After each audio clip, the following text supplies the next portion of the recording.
Crawfordsville Peachcast, hosted by Dave Peach. The Peachcast is sponsored by Central Indiana Rubber Products, Power for You.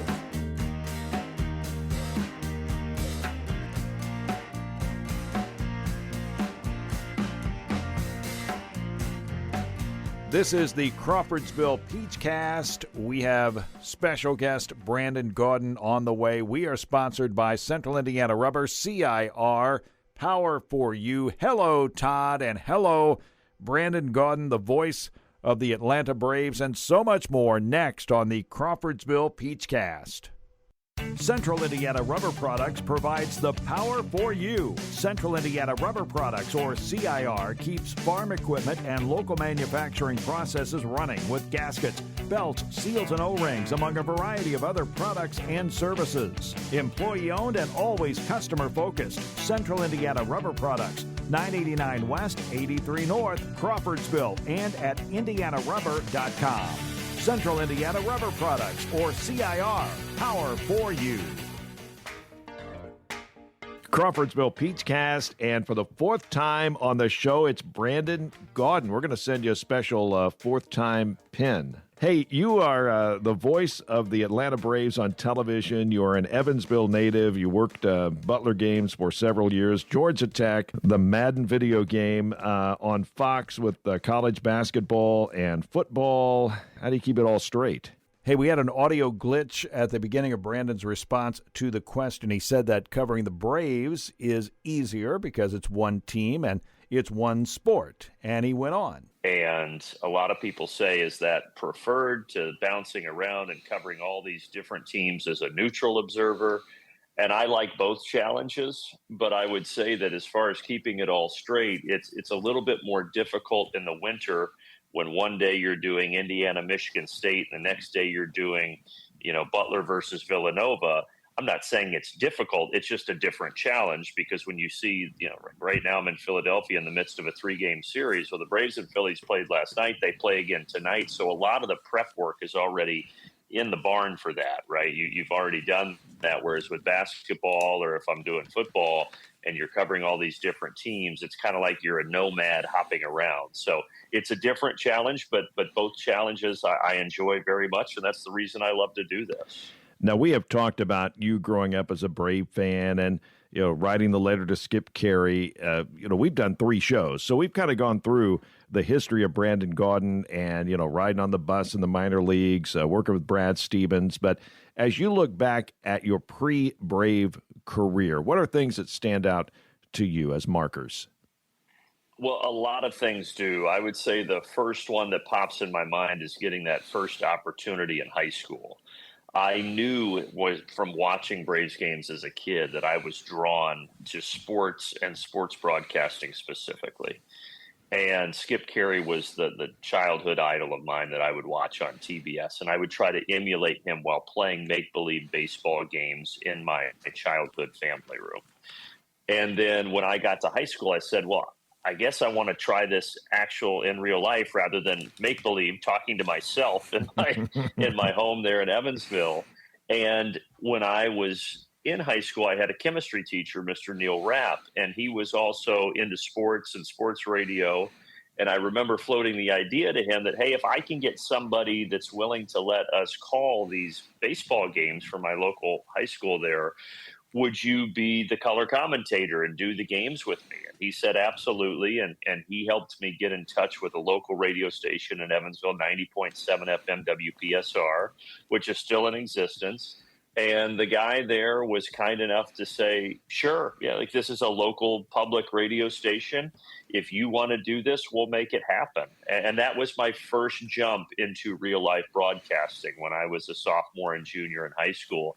And I remember getting behind the microphone for the first time and obviously not really knowing what I was doing other than from listening to others. But you learn really quickly, oh my, I have to prepare a lot, or else a 3-hour baseball game feels like a 3-day baseball game, because it's not as simple as just sitting there saying, here's the 2-1, here's the 2-2, and there's a fly ball and it's caught.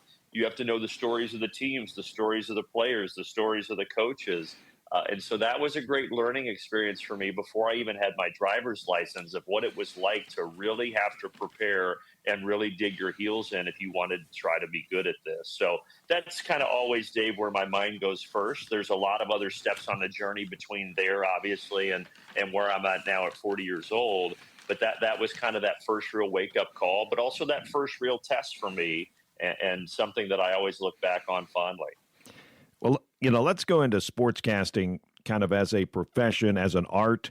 The way I kind of break it down, you've got the mechanics, you've got the content, and then you bring your personality. Of those three, what do you see as the most important? All right, so you said mechanics, personality. What was the other one? Content. Yeah, so to me, I always say the game is first and foremost, right? Even though I just talked about all the preparation that you have to go through, I try to keep in mind, even when I'm covering the game last night, Braves and Phillies, and I've got all this information, and the analyst that I work with, CJ Nitkowski, is fantastic. We've got all these stats and stories, but bottom line is, when it was a 1-0 game in the 7th inning and the crowd's going crazy, people want to focus on the game. So I'm trying to keep that paramount and filter in the rest of the stories and stats when appropriate. Don't overtake the game with stuff that is secondary, and the game is always in first place. You mentioned personality, and I think beyond the game, I think this is an entertainment business. People want to tune in to be entertained. And I don't mean that the broadcast needs to be humorous, although I do love nice little moments of humor throughout, and I do think that is important. I think levity is important so that it's not always so serious, but entertaining. So that goes into the storytelling. That goes into the statistic given at just the right time about the batter who is up, that adds context to what is going on in the game in that moment. So those are kind of the two. And then, you mentioned mechanics, and that certainly plays a big role. It's hard to rank them. But mechanics, to me, the moment of letting it breathe when things are going up. I always say when the crowd goes up, you go down. So when the Braves welcome back Ronald Acuna, and he hit a home run on the first pitch last week after being out for a year with a torn ACL, and the crowd is going berserk, as loud as I've heard it in Atlanta, to me, I want to punch that call and lay out and let the folks at home feel the atmosphere and just take in the pictures. And that is a big piece of mechanics, is just knowing when to talk and knowing when not to talk. So all of these things go into one big pot, one big stew for, I think, what makes not only a baseball broadcast, but a broadcast in general important. But if you had me to rank those, the only thing that I would say is that I always try to keep in mind, Dave, the game is the thing. The game is the thing. And you are not there to overtake the game. You are there as a supplement to the game, and I always try to keep that in mind. I notice when I call games, sometimes it's muscle memory. When you watch back, guy makes a bounce pass, and you say he made a bounce pass, and you have no idea that you said that. And I'm sure that you have a lot of muscle memory that when you look back at a game, you go, oh, the guy made a particular catch in a certain way. I didn't really even think about it. I just described it. Yeah. Absolutely. And there's a lot of times where I find myself saying things from listening to Skip Carey when I was a kid. High, lazy fly ball. When I say goodbye, I say, so long, everybody. And that is kind of that muscle memory, right? You are the product of where you came from. That doesn't mean that you can't change things and tweak things. But you do, when you do this so much, you don't plan out what you're going to say. You can't plan out 3 hours, or in a basketball game, 2 hours. You just kind of have to go on instincts and on autopilot. I think if you try to plan out different ways of describing things and different adjectives, I'm not saying it's wrong to come up with different ways to say things. It is not, especially if you have some words that you tend to go to and clutch to. But I think when that becomes front of mind, that's when you get into trouble.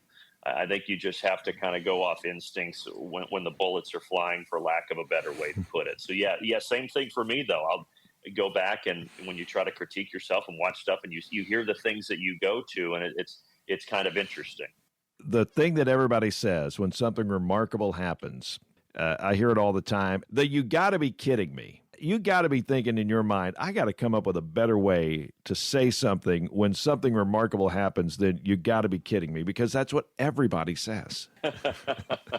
I've certainly said it before. I know we've all said it, but it's like, what do you do? Last night, Dick Enberg had a couple of times where he would say, "Oh my." And last night, our third baseman, Austin Riley, made an incredible play toward the line. And I just sat there, and after the first baseman, Matt Olson, caught it and they got the guy out by a half a step, I just said, "My, oh my," because again, that was the instinct. That was my kind of fan reaction to that play was, "My, oh my," like that was unbelievable. That's just what I said. And I don't want to say that every time. Sometimes it may be, "What an unbelievable play. That was unbelievable." However you want to phrase it. But yeah, I have fallen victim to that, and I don't even know if it's fallen victim. I think when you're saying, Dave, the same thing every single time, that's when it's a problem. But I like to see where my brain goes in those moments and try to make it fit the moment as best I can. And sometimes you leave the call and you're like, "Oh gosh, that was kind of cringe." But you hope that more times than not that you just feel like you had a good natural reaction. You punched the call with a good voice octave, and then you got out of the way. Talking about prep, and you talked about this earlier, internet prep, in-person prep, observation prep, and then the raw stats. What do you focus on more when you prep? Yeah, all of that. I am a researcher by nature, and so a lot of my work I like to have in the can before I get to the gym or the stadium or arena, whatever the case may be. And so I have a process here today that I will go through. That it's game 2 of the series, so it's a little quicker. It's going to take me about 90 minutes to 2 hours to go through every player and the pitchers and update all of my information and read any new stories that the beat writers put out, because I want to be armed with the most accurate and recent information. I don't want to be discussing things that are 2 or 3 days old if they're not relevant anymore, especially in today's world where fans are so knowledgeable because of the phones that we carry in our pockets. There's a lot of stuff that they know and that they're talking about currently that I want to be having a conversation about, so that I feel like I'm talking with them, not to them. So that part of it is key. But when you get to the gym or the field, yeah, that in-person prep, as you know, Dave, that is key. Like going down to batting practice and talking to the players and the manager, that's where you get the information that you are bringing that is really fresh and new. And you may be getting something that these fans have not heard before that is an interesting anecdote. I had something last night about our cleanup hitter, Matt Olson, and why he likes to hit in this ballpark.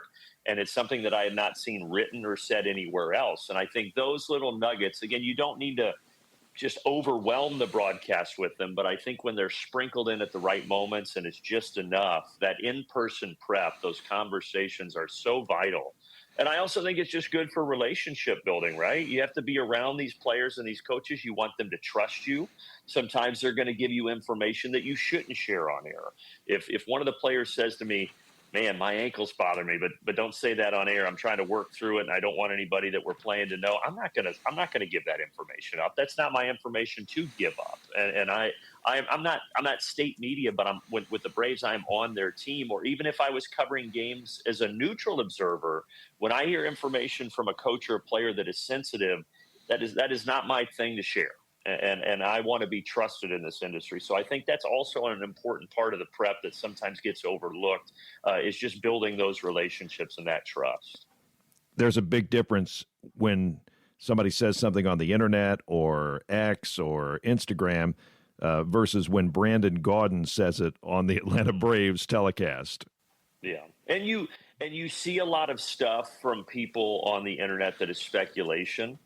And some of it is right and some of it is wrong, and you can't help but just sit there and laugh, but you can't correct them, right? Somebody, all the time you'll see reports from Braves insiders that say, "Oh, this person's going to get called up from AAA," or "I'm hearing the Braves are trying to talk to this person to get a trade done." And you know that it's not right because you have talked to the people that are making those decisions. But that's okay. That's how this world works. Don't get frustrated by it. It's not your job to correct it. You don't need to be the know-it-all. Just let nature kind of take its course and let it all play out here. But yeah, certainly social media has both, as you know too, Dave, it's made this job easier in a lot of ways because you do have access to a lot of information, and it's made it tougher, not only because of the negative feedback you can receive, but also because of some of that outside noise that makes the facts very confusing at times. We get a lot of, even at, doing Butler games on the PA, doing games here and there, I get a lot of people that come up to me and say they want to do what I do. What do you tell them when they say, "Hey, Brandon, I want to be the voice of the Atlanta Braves," or "I want to work a game on Fox"? I go back and talk about the experience I had as a kid before I got that first job that I told you about in high school, and how important it is. And this is mainly when I'm talking to young kids and remembering what it was like to be 10, 11, 12, 13 and want to do this, that they've got to go and they have to work at it to listen to themselves and try to get better before they can just hop on air. I think a lot of people think, where do I go to start my on-air career?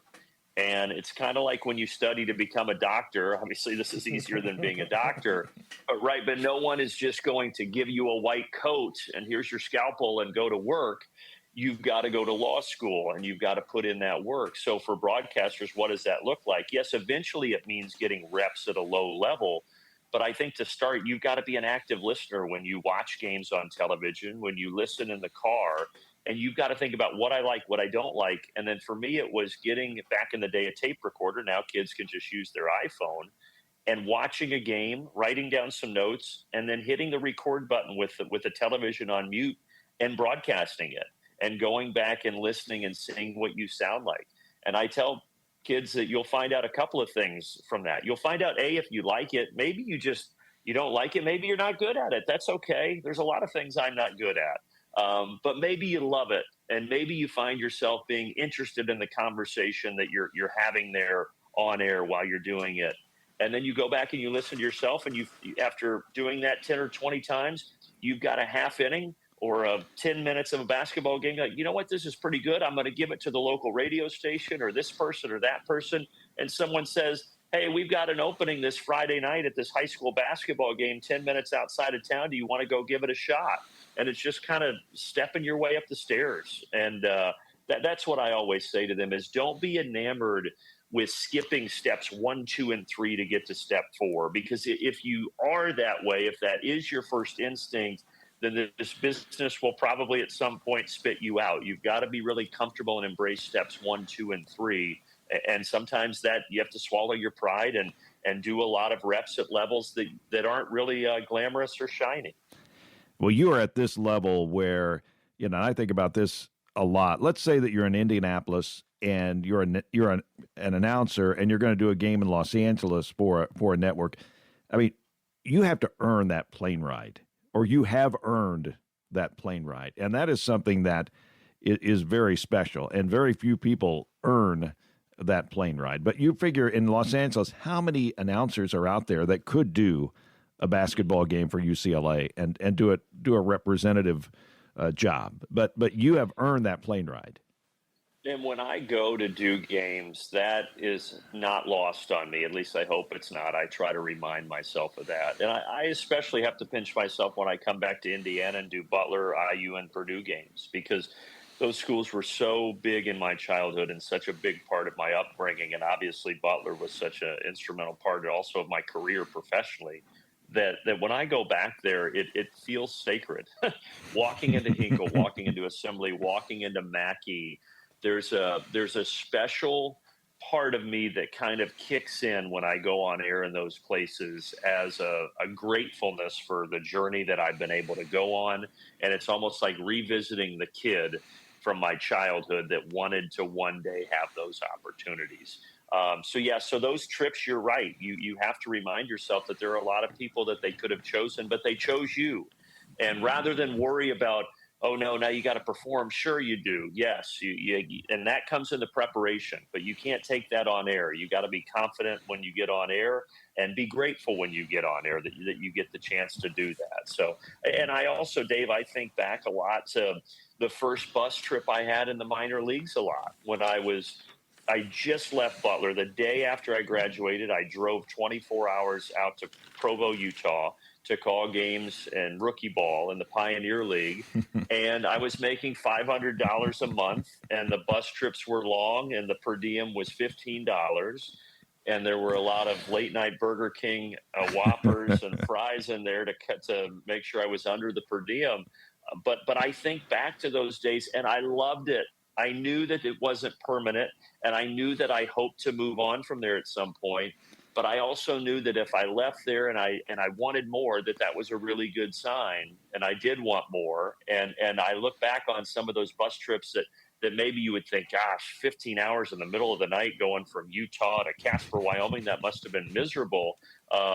Sure, there were some tough moments, but those are the things that make you appreciate, right? The plane rides to LA and the nice hotel with the Braves. Those are the things that make you appreciate kind of, quote unquote, where you came from. The kids always want me to ask you about Madden. It's the gift that keeps on giving, right?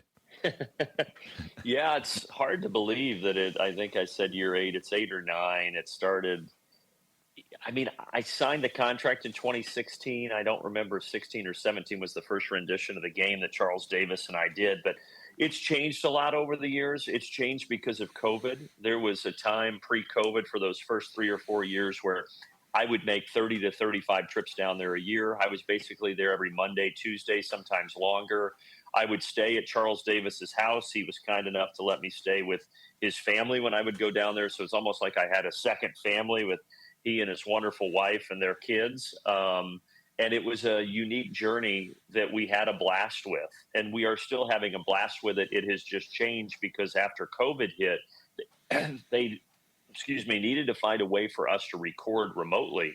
And so they built a little makeshift studio in our houses. And so I don't go down to Orlando anymore. Ever since COVID, I just wake up and do it from my house in the mornings there, once a week or so. But it has been a thrill. It is so different from everything else that I do. I think that's maybe the biggest shock to people at times. They expect me to say, oh, it's just like going and doing a Braves game. It's not like that at all. It's more like being an actor. That's what it is. You get a script or you are given parameters and you are told to ad lib and you're recording stuff. You're not in front. I don't see the action unfolding in front of me. I don't have 50,000 people going crazy that kind of gauge when to talk, when not to talk, and how the moment is going to be felt. If I wake up at 9 in the morning and we're doing game-winning touchdown catches, I have to try to meet that moment while sitting there in my pajamas with a cup of coffee or something. So it is very different, but I truly have enjoyed it. I always, in addition to doing play-by-play, I've always been into the art of acting and writing and editing. And so this video game kind of scratches that itch in a way. And I'll, hopefully continue to do it into the future. They now have 2 other commentary teams on there, which I actually think is really cool that you can go in and select which commentary team you want to listen to. And I'm just thankful to still be a part of it. Okay, it's the lightning round, Brandon. Are you ready? If you weren't doing sports, what would you be doing? I think what I said right there, probably writing or directing or something in the television and movie space. I've always enjoyed that. When you are not watching sports, what are you watching? Seinfeld or reading or reading a book. What's your favorite Seinfeld episode? There's so many, but the first one that comes to mind is the Merv Griffin show, where Kramer builds the makeshift studio that he finds in the dumpster in his apartment and has. That's a good one. I think he was genius in that. It was hysterical. Yeah. You watch those shows and you just keep watching them, right? Almost maybe to my detriment. Like I need to move on to something else, but that's my comfort show, Dave. When I get home and it's 11:30 at night and I can't sleep and I just want something mindless to help put me to bed, and I've read and I don't want to read anymore, I'll just put on an episode of that, and it just kind of makes me smile and laugh and gets me to my happy place. Yes. When you're not reading about sports, what are you reading about? I do quite a few spiritual books that I'm reading right now. And then I like John Grisham. I like a writer named Harlan Coben. I like solving mysteries. So anything that is a good story that builds characters that you have to kind of play ahead and think, oh, I know how this is going to end. And then there's a fun twist at the end that you didn't expect. I enjoy those. Non-sports jobs that you think on a plane or whatever, that would be kind of cool to do that. open a small cafe and coffee shop in a sleepy Northeast town where everybody knows everybody, and it's kind of a place where people hang out. I got to You got write a this down. fireplace. Open a coffee shop. Okay, it sounds like a Hallmark movie. Yep, a place where everyone can kind of know each other and congregate. You got the fireplace for the winter, and you've got some farm-to-table food options, good coffee. It smells like a really good coffee bean in there. I think about that a lot someday in retirement, maybe doing something like that. Wow, just sitting there behind the counter and. Yep, I love meeting people and hearing people's stories, so that would be a fun way to do it. Brandon, we get a chance to talk once a year, and I call this on-air socialization. Do you find that a lot of times your relationship with people is really based on what you do on the air in this space? Yeah, 100%. And I think that it's what's strange about it sometimes, right, is you are talking to so many people that you never get to see or meet. So there's kind of two parts to that. I love meeting people and getting to know people. So when we meet people at the ballpark or these players and coaches, I love that aspect of it. And I think that relationship building is so important. But I also love when you get to interact with people that enjoy the broadcast, that can share feedback, even sometimes if it's constructive, because it is so different than standing up on a stage and performing on Broadway or singing in front of a crowd of 50,000, because they see you, you see them. Whereas when we do what you are doing now, what I do, it is so different, because it's kind of like you're talking to yourself into this device that goes to all these people that you cannot see, that you want to see at some point. And so I get a big thrill out of just people that are also passionate about the Braves or Butler or whatever the case may be, that then want to talk about that, want to talk about a game that they watched that you were a part of as well. That's a really special part of what we do. Just a little bit about the Braves this year. What do you think as the season moves on? Yeah, the Braves are hovering right around 500, and that's kind of been the story since the beginning of last year. They did get into the playoffs last year for a 7th straight season. So it's a franchise that is so stable that success is expected, and that is a privilege. But it also, I'm sure, for these guys that do it, can be a challenge. So they're better than they're playing right now, and I think when it's all said and done, they get in the playoffs again. But it's such a great franchise. It's been so good for so many years that I'm thankful to be a very small part of it. Brandon, we will keep the conversation going and hope to see you at Hinkle coming up this year. I hope so. So this is visit 4. Just remember, I think the 5-year anniversary is a big one, Dave, so I expect a big gift the next time that I come on here with you. Might have to have a jacket, the 5 jacket or something like that. I'll send it to you. Hey, I appreciate you having me. It's always good to talk with you and see your face here. Brandon Gaudin on the Crawfordsville Peachcast, and again, voice of the Atlanta Braves, Madden, Fox, and doing very well out there. Brandon Gaudin on the Crawfordsville Peachcast. Dave Peach here with Brandon Kappas from BK Home Improvement. And Brandon, you have an exciting announcement. Yes, Dave, thank you. We are excited to announce Zahn's Floor Covering is now Zahn's Flooring and Design Center, acquired by BK Home Improvement. I understand Bob Zahn will be staying to help. We are excited to have that, and absolutely, Zahn's Flooring and Design Center is happy to have Bob Zahn still involved in that same local presence they're used to dealing with. There has been a little confusion. BK Home Improvement is not affiliated with BK Painting or BK Property Management. You are located at your headquarters in Lebanon, Indiana. Yes, we are excited to expand both brand names inside of both markets for Lebanon and Crawfordsville. Please come visit our showroom at 310 North Green Street, as we will consistently be redesigning and offering new, innovative products and technologies. And you are still going to say, Zahn's Flooring and Design Center. We are everywhere you walk. we want to thank Brandon Gaudin for joining us on the Crawfordsville Peachcast. We are sponsored by Central Indiana Rubber, CIR, Power for You. Hello, Todd.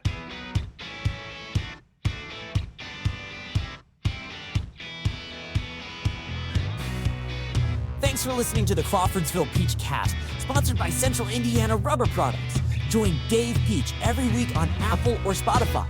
Please like, subscribe, and download the Crawfordsville Peachcast. This podcast was produced by Up There Media and is a presentation of Force Broadcasting Digital.